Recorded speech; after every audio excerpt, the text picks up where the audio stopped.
ಒತ್ತಾಯಕ್ಕೆ ತೀವ್ರವಾದರೆ ಶಾಸಕರು ಒಪ್ಪಬೇಕು, ಮಂತ್ರಿಯೂ ಒಪ್ಪಬೇಕು, ಮುಖ್ಯಮಂತ್ರಿಯೂ ಒಪ್ಪಬೇಕು. ಈ ಹಿನ್ನೆಲೆಯಲ್ಲಿ ಎಲ್ಲರೂ ಪ್ರತ್ಯೇಕ ಜಿಲ್ಲಾ ರಚನೆಗೆ ಆಗ್ರಹಿಸಿ ಸಹಿ ನೀಡಿ ಸಹಕರಿಸಬೇಕೆಂದು ಕದಂಬ ಕನ್ನಡ ಜಿಲ್ಲಾ ರಚನೆ ಮತ್ತು ಹಿತರಕ್ಷಣಾ ಟ್ರಸ್ಟ್ ಅಧ್ಯಕ್ಷ ಅನಂತಮೂರ್ತಿ ಹೆಗಡೆ ಹೇಳಿದರು. ಅವರು ಹೇರೂರಿನ ರಾಮಲಿಂಗೇಶ್ವರ ದೇವಸ್ಥಾನದಲ್ಲಿ ನಡೆದ ಜನಜಾಗೃತಿ ಹಾಗೂ ಸಹಿ ಸಂಗ್ರಹಣಾ ಅಭಿಯಾನದಲ್ಲಿ ಮಾತನಾಡಿದರು. ಪ್ರತ್ಯೇಕ ಜಿಲ್ಲೆ ನಿರ್ಮಾಣದಿಂದ ಮೆಡಿಕಲ್ ಕಾಲೇಜು ಸಿಗಲಿದೆ. ಮೆಡಿಕಲ್ ಕಾಲೇಜಿನ ಉಪನ್ಯಾಸಕರಾಗಿ ಬರುವ ವೈದ್ಯರಿಂದ ಸುತ್ತಮುತ್ತಲಿನ ಭಾಗದ ಜನರಿಗೆ ಉಪಯುಕ್ತವಾಗಲಿದೆ. ಅಷ್ಟೇ ಅಲ್ಲದೆ ಇಂಜಿನಿಯರಿಂಗ್ ಕಾಲೇಜು, ಕೈಗಾರಿಕೋದ್ಯಮಗಳು ಪ್ರಾರಂಭ ಆಗುತ್ತದೆ. ಅಲ್ಲದೆ ಸರ್ಕಾರಿ ಜಿಲ್ಲಾ ಕಚೇರಿಗಳ ಸೌಲಭ್ಯ ಹತ್ತಿರದಲ್ಲಿಯೇ ದೊರೆತು ಅನುಕೂಲವಾಗುತ್ತದೆ. ಈ ಎಲ್ಲ ಹಿನ್ನೆಲೆಯಲ್ಲಿ ಪ್ರತ್ಯೇಕ ಜಿಲ್ಲಾ ರಚನೆ ಅನಿವಾರ್ಯವಾಗಿದೆ. ಪ್ರತ್ಯೇಕ ಜಿಲ್ಲೆ ಎಂದರೆ ಇಬ್ಬಾಗವಾಗಿಸುವುದೇನಲ್ಲ. ಬೆಂಗಳೂರು, ದಕ್ಷಿಣ ಕನ್ನಡ, ಉಡುಪಿ ಜಿಲ್ಲೆಗಳ ಮಾದರಿಯನ್ನೇ ನಾವು ಅನುಸರಿಸೋಣ. ಹಾಗಾಗಿ ಎಲ್ಲರೂ ನಮ್ಮ ಈ ಹೋರಾಟಕ್ಕೆ ಬೆಂಬಲ ನೀಡಿ ಅಭಿವೃದ್ಧಿಗೆ ಸಹಕಾರ ನೀಡಬೇಕೆಂದು ಎಲ್ಲರಲ್ಲಿಯೂ ಕೇಳಿಕೊಳ್ಳುತ್ತೇನೆ ಎಂದರು.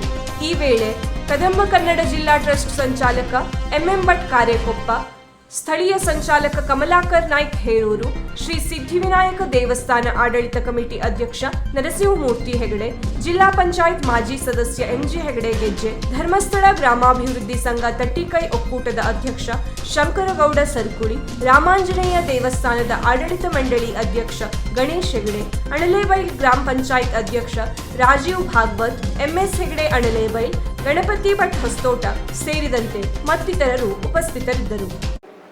ನಮ್ಮ ಭಾಗ ಸಿರ್ಸಿ ಪ್ರತ್ಯೇಕ ಜಿಲ್ಲೆ ಯಾಕೆ ಆಗಬೇಕು ಅನ್ನೋದನ್ನು ನಾವು ಆಲೋಚನೆ ಮಾಡಬೇಕು.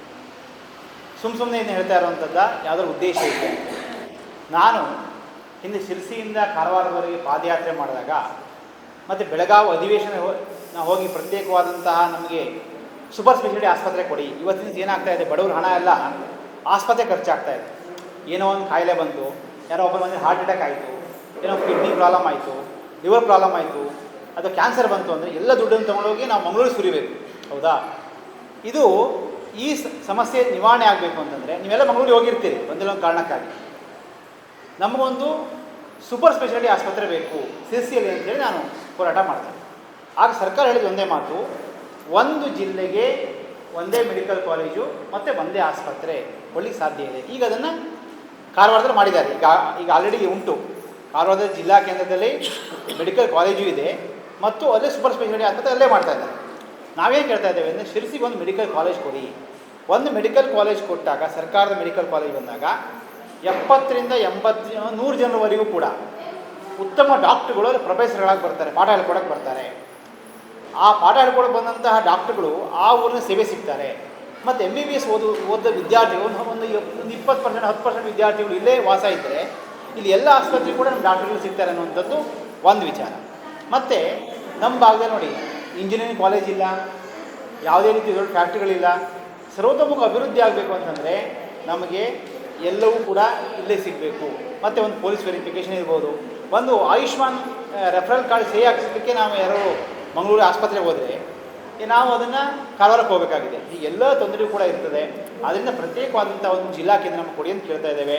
ನಿಮ್ಮೆಲ್ಲರ ಸಹಕಾರ ಬೇಕು.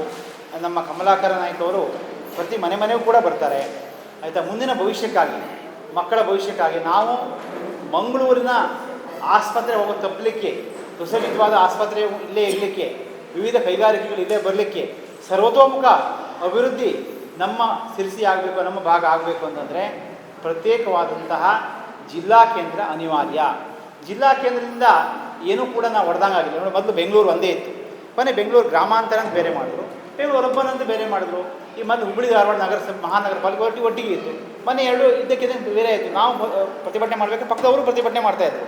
ಪ್ರತಿಭಟನೆ ಮಾಡಿ 3 ತಿಂಗಳಿಗೆ ಅವ್ರಿಗೆ ಆಗೋಯ್ತು, ನಮಗೂ ಆಗಿಲ್ಲ. ಏನು ಮಾಡ್ತೀರಿ? ಹೀಗೆ ಈ ರೀತಿ ಸಮಗ್ರವಾದಂಥ ನಾವು ಹೋರಾಟವನ್ನು ಮಾಡಿದಾಗ ಮಾತ್ರ ಅಭಿವೃದ್ಧಿ ಸಾಧ್ಯ ಇದೆ ಅಂತ ಹೇಳ್ತಾ ನಿಮ್ಮೆಲ್ಲರ ಸಹಕಾರ ಬೇಡ್ತಾ ಇದ್ದೇನೆ. ನಮ್ಮ ಕಮಲಾಕರ್ ನಾಯ್ಕರು ನಿಮ್ಮ ಊರುಗಳಿಗೆ ಬರ್ತಾರೆ, ಬಂದಾಗ ಎಲ್ಲರೂ ಅವ್ರಿಗೆ ಪರಿಚಯ ಇರ್ತದೆ. ಆದರೂ ಕೂಡ ತಾವು ಕೂಡ ಅವರಿಗೆಲ್ಲರೂ ಪರಿಚಯ ಮಾಡಿಕೊಡುವಂಥ ಕೆಲಸ ಮಾಡಿ, ಮುಂದೆ ಈ ರೀತಿ ಒಂದು ಪಂಚಾಯತ್ ಮಟ್ಟದಲ್ಲಿ ಮಾಡಿಕೊಂಡು ಎಲ್ಲ ಪಂಚಾಯತಿಗೂ ನಾವು ಓಡಾಡಿ ಸಹಿ ಸಂಗ್ರಹಣೆ ಮಾಡಿ ಸಿರ್ಸಿಯಲ್ಲಿ ಈ ತಾಲೂಕು ಮಟ್ಟದ ಬೃಹತ್ವಾದಂಥ ಒಂದು ಸಭೆಯನ್ನು ಮಾಡೋಣ.